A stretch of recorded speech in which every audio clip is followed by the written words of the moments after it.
Bonjour à tous, bienvenue encore une fois sur notre chaîne. Aujourd'hui, nous nous penchons sur un sujet économique crucial, les 10 pays africains les plus endettés envers le Fonds monétaire international, FMI. Ces dettes ont des répercussions importantes sur leurs économies et leur développement. Si vous trouvez ce sujet intéressant, assurez-vous d'appuyer sur le bouton j'aime, de vous abonner et de sonner la cloche pour recevoir des notifications sur nos dernières vidéos. Commençons. Le Sénégal arrive en 10e position de notre liste, avec une dette s'élevant à 1,1 milliard de dollars.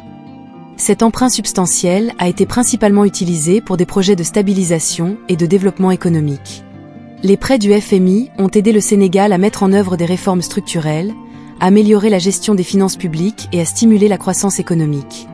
Une part importante des fonds a été consacrée à l'amélioration des infrastructures, en particulier dans les secteurs des transports et de l'énergie, afin de favoriser un environnement propice aux affaires et aux investissements.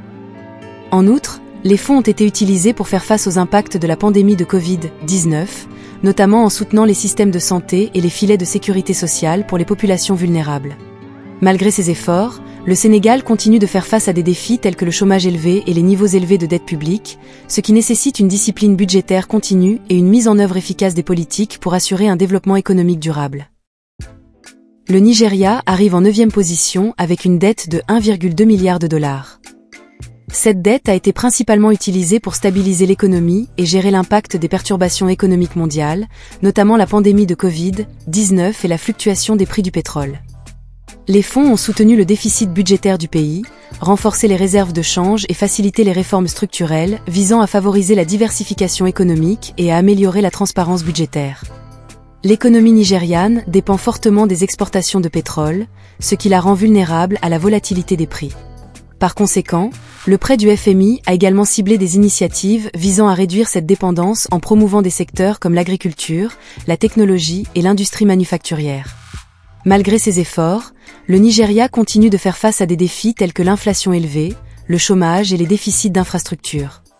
L'implication du FMI souligne la nécessité de réformes économiques continues et d'une gestion budgétaire prudente pour parvenir à une croissance et une stabilité durable. Le Maroc est classé 8e parmi les pays africains ayant la dette la plus élevée envers le FMI, totalisant 1,3 milliard de dollars. Cette aide financière a été cruciale pour soutenir la reprise économique du Maroc après la Covid-19 et gérer les répercussions des défis économiques mondiaux. Les fonds ont été stratégiquement alloués pour stabiliser le budget national, renforcer les réserves de change et soutenir des secteurs critiques tels que la santé, l'éducation et le développement des infrastructures. Le Maroc a utilisé une partie du prêt du FMI pour mettre en œuvre des réformes structurelles visant à renforcer la résilience économique et la compétitivité. Les efforts comprenaient la modernisation de l'agriculture, la promotion de projets d'énergie renouvelable et l'amélioration de l'environnement des affaires pour attirer les investissements étrangers. En outre, l'aide financière a contribué à atténuer les impacts sociaux en finançant des programmes de protection sociale et des initiatives de création d'emplois. Malgré ces efforts, le Maroc est confronté à des défis permanents tels qu'un chômage élevé et des disparités régionales, soulignant la nécessité de réformes économiques soutenues et d'une gestion budgétaire prudente pour assurer une croissance et une stabilité à long terme. La République démocratique du Congo, RDC, arrive en 7e position, avec une dette de 1,4 milliard de dollars. Cette dette substantielle a été principalement affectée à la stabilisation de l'économie du pays, qui a été entachée par des décennies de conflits, d'instabilité politique et d'infrastructures inadéquates.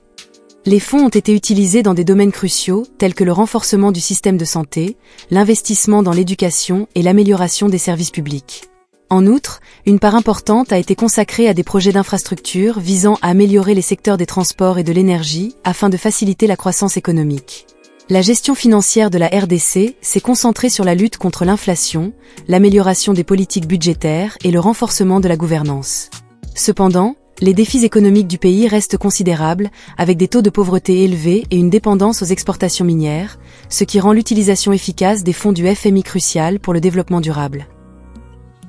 En 2024, l'Afrique du Sud se classe au 6e rang des pays africains ayant la plus forte dette envers le Fonds monétaire international, FMI, avec un total de 1,907 milliard de dollars. Cette dette a permis de relever les différents défis économiques auxquels le pays est confronté. Une part importante des fonds a été consacrée à des initiatives de relance économique post-Covid-19, visant à revitaliser des secteurs clés tels que l'industrie manufacturière, le tourisme et les services. Les investissements dans les infrastructures, en particulier dans l'énergie et les transports, ont été prioritaires pour soutenir une croissance durable et améliorer l'efficacité. En outre, les fonds ont été utilisés pour renforcer les programmes sociaux, notamment les soins de santé et l'éducation, afin d'atténuer les disparités socio-économiques généralisées. La stratégie de gestion financière de l'Afrique du Sud vise également à freiner l'inflation, à stabiliser la monnaie nationale et à réduire les déficits budgétaires. Malgré ces efforts, le pays continue de lutter contre des taux de chômage élevés et des inégalités socio-économiques, ce qui rend l'utilisation judicieuse des ressources du FMI essentielle à la stabilité économique et à la croissance à long terme. Le numéro 5 de notre liste est la Côte d'Ivoire avec une dette de 2,3 milliards de dollars. Cette dette substantielle reflète la dépendance importante du pays aux financements extérieurs pour soutenir son développement économique et sa stabilité. Les fonds ont été principalement consacrés à des projets d'infrastructure visant à améliorer les réseaux de transport, la production d'énergie et le développement urbain. Ces investissements sont essentiels pour stimuler la croissance économique, améliorer l'efficacité commerciale et attirer les investissements étrangers. En outre, une partie du prêt du FMI a été utilisée pour stabiliser la monnaie nationale et atténuer les impacts des chocs économiques externes, tels que les fluctuations des prix mondiaux des matières premières. L'économie de la Côte d'Ivoire est largement tirée par l'agriculture, en particulier les exportations de cacao et de café, ce qui la rend vulnérable à la volatilité des marchés mondiaux. Par conséquent, le maintien de la stabilité financière et la promotion d'une croissance durable restent une priorité. Le prêt du FMI fournit un tampon financier crucial, permettant au pays de mettre en œuvre les réformes économiques nécessaires et de soutenir les initiatives de développement à long terme. Le Ghana occupe la 4e place avec une dette de 2,3 milliards de dollars. Cette dette importante souligne la dépendance du pays à l'égard du soutien financier international pour stabiliser son économie et financer des projets de développement clés. Les fonds du FMI ont été principalement alloués à l'amélioration des infrastructures, telles que les routes, les soins de santé et les établissements d'enseignement, qui sont essentiels à la croissance économique à long terme et au développement social. En outre, une partie du prêt a été utilisée pour stabiliser la monnaie nationale, le cedi ghanéen, et pour gérer les pressions inflationnistes. L'économie du Ghana, fortement dépendante des matières premières comme l'or, le cacao et le pétrole, est confrontée à des vulnérabilités en raison des fluctuations des marchés mondiaux. Le prêt du FMI visait également à renforcer la résilience économique en soutenant les réformes structurelles, en renforçant la discipline budgétaire et en favorisant des finances publiques durables. En se concentrant sur ces domaines, le Ghana cherche à atteindre la stabilité macroéconomique, à renforcer la confiance des investisseurs et à assurer une croissance inclusive pour sa population. L'aide financière du FMI joue un rôle essentiel dans la stratégie économique du Ghana, en aidant à relever les défis à court terme tout en jetant les bases d'une prospérité future. Le Kenya fait partie du top 3. Sa dette envers le FMI s'élève à 2,57 milliards de dollars. Cette dette reflète l'utilisation stratégique par le Kenya de l'aide financière internationale pour relever ses défis économiques et promouvoir le développement. Les fonds du FMI ont été utilisés pour améliorer les infrastructures, en se concentrant sur des secteurs critiques tels que les transports, l'énergie et l'approvisionnement en eau. Ces améliorations sont essentielles pour stimuler l'activité économique, faciliter le commerce et assurer un développement durable. Une part importante du prêt a été consacrée à la stabilisation du shilling kényan et au contrôle de l'inflation, qui avait été affectée par les fluctuations économiques mondiales et les pressions budgétaires nationales. Les fonds ont également soutenu des programmes sociaux, notamment les soins de santé et l'éducation, visant à améliorer la qualité de vie des Kenyans et à favoriser le développement du capital humain. L'économie du Kenya, connue pour ses secteurs diversifiés, notamment l'agriculture, l'industrie manufacturière et les services, est confrontée à des vulnérabilités dues à des chocs internes et externes. L'aide du FMI a permis au gouvernement de mettre en œuvre des réformes structurelles, d'améliorer la gestion des finances publiques et de maintenir la discipline budgétaire. Ce soutien financier est essentiel à la stabilité et à la croissance économique à long terme du Kenya, contribuant à atténuer les risques et à attirer les investissements étrangers. L'Angola se classe au 2e rang des pays africains les plus endettés envers le FMI, avec un total de près de 2,9 milliards de dollars. Cette dette importante met en évidence la dépendance de l'Angola à l'égard de l'aide financière internationale pour stabiliser son économie et stimuler les initiatives de développement. Les fonds du FMI ont été alloués à plusieurs domaines essentiels pour soutenir la reprise économique et la croissance.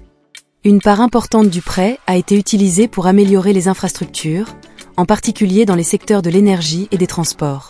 Les investissements visaient à accroître l'efficacité de la production pétrolière du pays et à diversifier ses sources d'énergie, étant donné que l'Angola est l'un des plus grands producteurs de pétrole d'Afrique.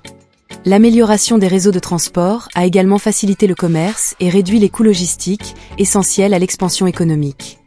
Un autre domaine clé de dépenses était les services sociaux, notamment les soins de santé et l'éducation. Les fonds ont contribué à améliorer les infrastructures et les services de santé, essentiels pour relever les défis de santé publique et améliorer le bien-être général. Les initiatives éducatives financées par le prêt du FMI visaient à augmenter les taux d'alphabétisation et à offrir de meilleures opportunités aux jeunes, contribuant ainsi au développement du capital humain à long terme. Et enfin, au numéro 1, nous avons l'Égypte avec la dette la plus élevée envers le FMI, s'élevant à 10,2 milliards de dollars. Ce niveau important d'emprunt a été consacré à des réformes économiques globales visant à stabiliser et à revitaliser l'économie du pays. Une grande partie des fonds du FMI a été allouée pour combler le déficit budgétaire, réduire la dette publique et soutenir les réserves de change. Le gouvernement égyptien a utilisé ses ressources pour mettre en œuvre des réformes structurelles, notamment des réductions des subventions sur le carburant et l'électricité, des réformes fiscales et des mesures visant à améliorer le climat des affaires. Ces réformes sont conçues pour attirer les investissements étrangers, stimuler la croissance du secteur privé et renforcer la compétitivité économique globale. En outre, les fonds ont été essentiels pour faire face aux impacts de la pandémie de Covid-19 en soutenant les systèmes de santé, en élargissant les filets de sécurité sociale et en fournissant une assistance financière aux entreprises touchées par la crise. Malgré ces efforts, l'Égypte est confrontée à des défis économiques persistants tels qu'une inflation élevée, le chômage et des niveaux de pauvreté.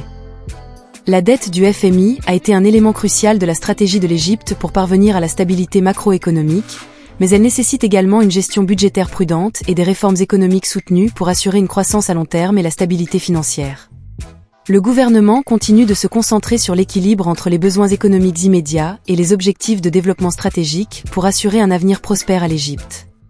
Et cela conclut notre examen des 10 pays africains les plus endettés envers le FMI en 2024. Chacun de ces pays navigue dans des paysages économiques complexes avec les prêts du FMI, destinés à stabiliser et à développer leurs économies. Si vous avez trouvé cette vidéo intéressante, veuillez lui donner un coup de pouce, la partager et vous abonner à notre chaîne pour des analyses plus approfondies et des mises à jour sur les tendances économiques mondiales. Nous aimerions connaître votre avis, alors laissez un commentaire ci-dessous sur ce que vous pensez des stratégies économiques de ces pays. Merci d'avoir regardé, et à bientôt pour la prochaine vidéo.